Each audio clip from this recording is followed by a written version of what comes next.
अस्सलामुअलैकुम मेरी प्यारी यूट्यूब फैमिली। ईद का पहला दिन तो भागदौड़ और मेहमानों की तवाज़ो में गुजर गया, लेकिन आज ईद का दूसरा दिन है जिसे हमारे यहाँ बड़े चाव से ससुराल डे कहा जाता है। वो बेटियाँ जो शादी के बाद अपने नए घर की रौनक बनती हैं, उनके लिए ये दिन बहुत ख़ास होता है। ससुराल सिर्फ एक घर का नाम नहीं, बल्कि ये उन जज्बों का नाम है जहाँ एक लड़की अपनी पूरी जिंदगी गुजारने का अहद करती है। आज के इस वीडियो में हम बात करेंगे कि कैसी छोटी छोटी खुशियाँ जैसे मिलकर नाश्ता करना या सास ससुर की दुआएं लेना ईद के मज़े को दोबाला कर देती है। शादी के बाद ये मेरी पहली ईदी थी। सच पूछें तो दिल के एक कोने में थोड़ी उदासी थी कि आज के दिन मैं अपने माँ बाप के घर नहीं बल्कि एक नए घर में हूँ। सुबह सवेरे जब मैं तैयार होकर किचन में पहुंची तो सास अम्मा पहले से वहाँ मौजूद थी। मैंने डरते डरते सलाम किया तो उन्होंने बड़े प्यार से मेरे माथे पर बोसा दिया और बोले, बेटी, आज तुम किचन में कुछ नहीं करोगी, आज तुम इस घर की मेहमान भी हो और रौनक भी। थोड़ी देर बाद जब सब दस्तरखान पर जमा हुए तो मेरे ससुर साहिब ने सब बच्चों को ईदी देना शुरू की। जब मेरी बारी आई तो उन्होंने जेब से एक लिफाफा निकाला जिस पर बड़े बड़े हुरूफ में लिखा था, हमारी प्यारी बेटी के लिए।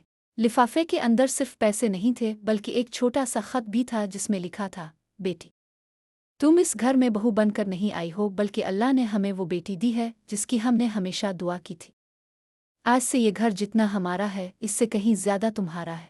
वो अल्फाज पढ़कर मेरी आंखों में आंसू आ गए, लेकिन वो दुख के नहीं बल्कि इस्मान और इज्जत के आंसू थे जो मुझे एक अनजान घर में मिल रहा था। इस दिन मुझे एहसास हुआ, ईद के दूसरे दिन ससुराल में दस्तरख्वान की रौनक देखने वाली होती है। शीर खोरमा हो या बिरयानी, हर चीज़ में मोहब्बत शामिल होती है। मैं अक्सर सोचती हूँ कि रिश्तों में मिठास बिल्कुल इसी शीर खोरमे की तरह होनी चाहिए, जहाँ हर कोई। मेरी दुआ है कि हर बेटी को अपने ससुराल में वो मकाम मिले जिसकी वो हकदार है। याद रखिए, मोहब्बत देंगे तो मोहब्बत मिलेगी। आज ईद के इस मौके पर अपने ससुराल वालों के लिए कोई ख़ास तोहफ़ा या सिर्फ एक प्यारी सी मुस्कुराहट ही दे दें, यही सबसे बड़ी ईदी है। अस्सलामुअलैकुम मेरी प्यारी यूट्यूब फैमिली। ईद का पहला दिन तो भागदौड़ और मेहमानों की तवाज़ो में गुजर गया, लेकिन आज ईद का दूसरा दिन है जिसे हमारे यहाँ बड़े चाव से ससुराल डे कहा जाता है। वो बेटियाँ जो शादी के बाद अपने नए घर की रौनक बनती हैं, उनके लिए ये दिन बहुत ख़ास होता है। ससुराल सिर्फ एक घर का नाम नहीं, बल्कि ये उन जज्बों का नाम है जहाँ एक लड़की अपनी पूरी जिंदगी गुजारने का अहद करती है। आज के इस वीडियो में हम बात करेंगे कि कैसी छोटी छोटी खुशियाँ जैसे मिलकर नाश्ता करना या सास ससुर की दुआएं लेना ईद के मज़े को दोबाला कर देती है। ईद के दूसरे दिन ससुराल में दस्तरख्वान की रौनक देखने वाली होती है। शीर खोरमा हो या बिरयानी, हर चीज़ में मोहब्बत शामिल होती है।